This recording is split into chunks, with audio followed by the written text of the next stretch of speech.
Bonjour avocate et merci pour vos questions. Je m'appelle Marine et je suis française, je vis au Québec, au Canada, depuis 2 ans et demi. Je travaille dans une épicerie biologique et zéro déchet. Je suis commis épicière, mais aussi gestionnaire de contenu pour le site internet de l'épicerie.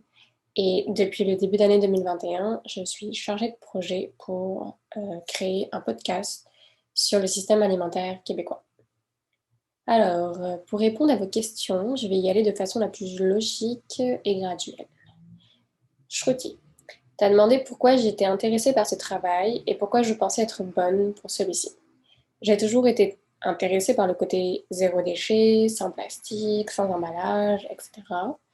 Puis, comme je ne mange pas de viande, de poisson, ben, pas d'animaux ni rien de tout ce qui est animal, je suis végane en fait, ben, la santé de la planète, c'était vraiment important pour moi.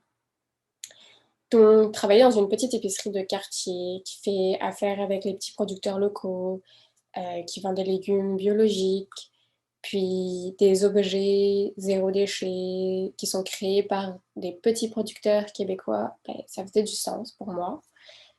Puis, ben, je pense que j'ai ma place dans ce milieu parce que je suis très bavarde, puis je suis passionnée par ça.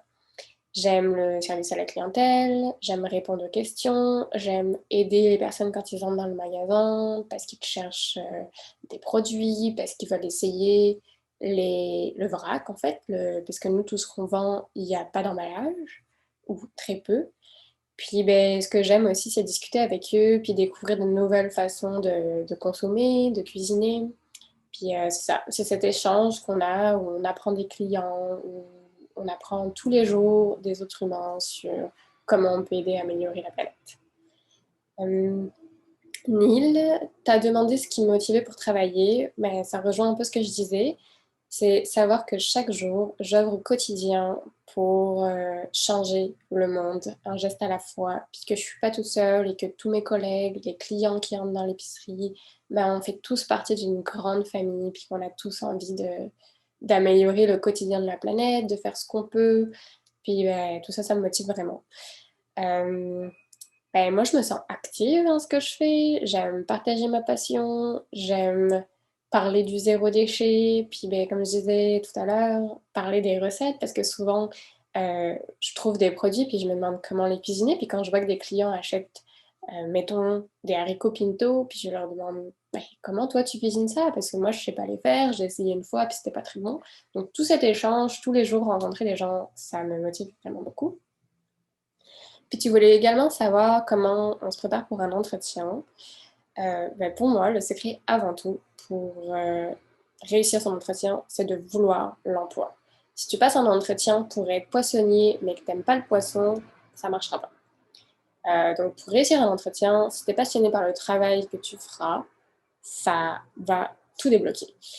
C'est important que tu te renseignes sur la compagnie avant, que tu te renseignes sur les tâches qui sont demandées dans l'offre d'emploi. Est-ce que toi, tu es capable de le faire? Est-ce que tu sais déjà le faire? Et tout ça, en fait, quand tu t'es renseigné sur la compagnie, sur ce qu'on te demande de faire, ce que toi, tu es capable de faire, ce que tu pourrais apporter, ben, ça va te mettre à l'aise quand on va te poser des questions. Puis ben, ça, c'est très important. Puis, bah, bien sûr, il faut être qualifié pour l'emploi parce que tu postules pas à un emploi que tu n'es pas qualifié. Mettons qu'on te demande d'être professeur de mathématiques, mais tu es vraiment nul en maths, ben, ça ne marchera pas.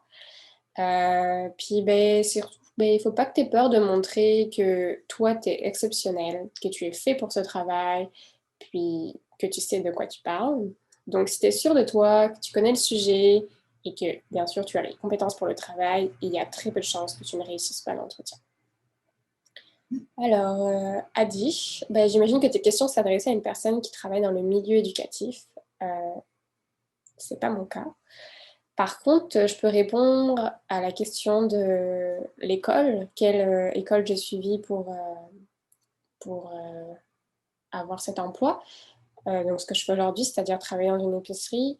Mais moi, j'ai pas été à l'université pour travailler dans une épicerie. Par contre, pour les autres tâches, qui est de m'occuper du site internet ou créer un podcast sur le système alimentaire québécois, là, j'ai les compétences parce que j'ai fait une étude d'audiovisuel. J'ai fait une licence de cinéma d'abord. J'ai appris tout ce qui touche à la création d'une vidéo. Puis après, j'ai fait un master professionnel en communication, audiovisuel et marketing. Donc toutes ces compétences-là m'ont aidée pour m'occuper du site internet, pour créer un podcast, pour pouvoir l'enregistrer, faire le montage, faire la vidéo. Puis pour travailler en épicerie, ben, j'ai juste appris par l'expérience parce que j'ai toujours travaillé dans la vente pour payer mes études. Donc voilà, ça s'apprend au jour le jour, puis tu gagnes de l'expérience, puis ben, voilà. Puis bon, bah, la dernière question, c'était Archie, qui demandait quel était l'emploi le mieux payé au Canada. Donc, j'ai fait des petites recherches parce que je ne le savais pas. Puis, ben, je pense que dans le monde entier, c'est la même réponse, c'est être médecin spécialiste. Le milieu de la santé, c'est un milieu où tu es très bien payé quand tu es spécialisé, et ça, je pense que c'est dans le monde entier parce que ben, le milieu de la santé, c'est quand même un milieu euh, dont on a besoin quand on est malade, etc. Donc, ce sont vraiment des métiers très qualifiés. Après, le milieu de la santé, il y a le milieu juridique, donc les juges, les avocats, ou le troisième milieu le mieux payé dans le monde, à mon sens, mais en tout cas au Canada, c'est le milieu de la finance. Euh, Ce genre de trois milieux, ce sont des postes souvent qui requièrent de nombreuses années d'études, de nombreux stages, puis surtout de prouver que tu es le meilleur parmi les meilleurs. Donc j'espère avoir répondu à vos questions, puis ben, je vous souhaite une bonne année scolaire.